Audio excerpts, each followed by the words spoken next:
Dasharathpur block अधीनस्थ खाननगर पंचायत बाहुतरा उच्च विद्यालय 1987 मसीहा पुरातन छात्र छात्री बंधु मिलन और गुरु पूजा अनुष्ठित हो जाइछि।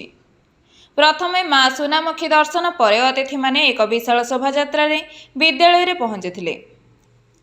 यह परे सभा आरंभ होइथिला। विद्यालयर प्रधान शिक्षक श्रीजुक्त रामचंद्र साहू सभापतित्व अनुष्ठित यह सभारे ओडिया भाषा और साहित्यिक विभागर प्रोफेसर डॉक्टर निरंजन साहू प्रदीप प्रज्वलन करी सभाटी को उद्घाटन करथिले। पुरातन छात्र श्रीधर धळ अतिथि परिचय देथिले।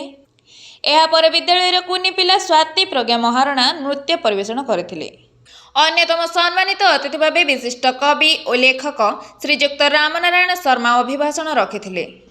मुख्य अतिथि डॉक्टर निरंजन साहू पुरातन छात्र उमाकांत दासଙ୍କ रचित कविता संकलन विरजा प्रभा उन्नयन करथिले।